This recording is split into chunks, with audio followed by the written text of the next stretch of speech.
Welcome to Advocate with Dr. Rufus Lowe, where we aspire each and every day to eradicate the silence of good people who allow bad things to happen.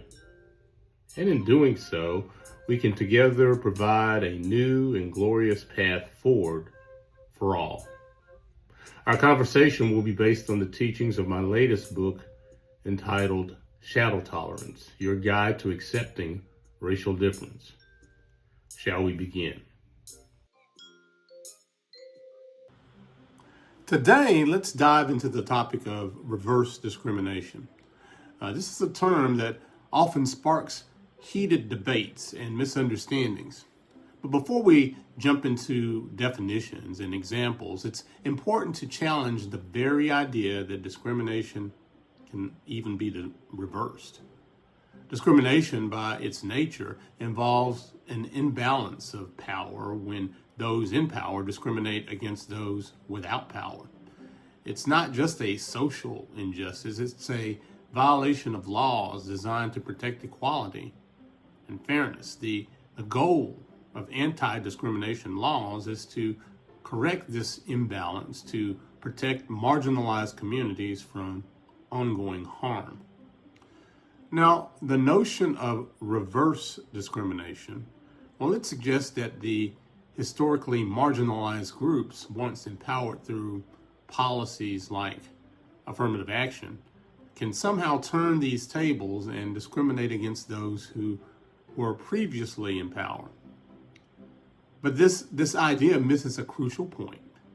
The systemic power dynamics that have existed for centuries don't simply just flip because of a policy or two. The groups that have traditionally been marginalized have not suddenly gained enough power to cause anything close to the widespread institutionalized harm that they've historically endured.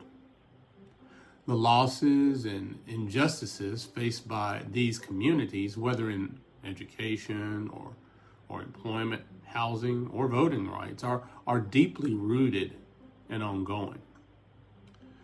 So, what exactly is reverse discrimination? In simple terms, it's the claim that affirmative action or diversity initiatives, DEI, unfairly disadvantage members of historically dominant groups like white people or men by giving preferential treatment to minorities or women. Critics argue that these measures amount to discrimination against the majority, effectively reversing the roles of oppressor and oppressed. However, it's essential to understand that affirmative action and similar policies are designed to level the playing field, not to create new forms of discrimination. They aim to address the lingering effects of past discrimination and systemic inequality by providing opportunities to those who have been historically excluded. In many cases, these policies help break down barriers that have limited access to education and employment for marginalized groups. Moreover, the experience of those who claim reverse discrimination is not equivalent to the lived realities of marginalized communities. While someone might feel that they've been unfairly passed over for a job or a promotion, this is not the same as facing systemic exclusion or violence based on race or gender or ethnicity. The scale and impact are vastly different. It's also worth noting that courts and legal systems have often scrutinized claims of reverse discrimination carefully. Many such cases require strong evidence that a policy causes some kind of unfair treatment. Often, the legal rulings reaffirm that measures aimed at promoting diversity and inclusion are lawful and necessary to combat the entrenched inequalities of the past.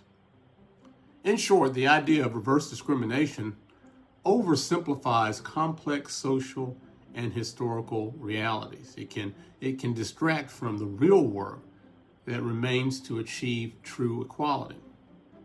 Instead of framing these policies as unfair reversals, it's more accurate to see them as steps towards justice, attempts to repair a system that has long been skewed against marginalized communities. Understanding this helps us move beyond the myth of reverse discrimination and focus on building a society where everyone has a fair chance to succeed, regardless of their background or anything of the such. After all, the goal isn't to punish one group for the sake of another, but to create opportunities that have long been denied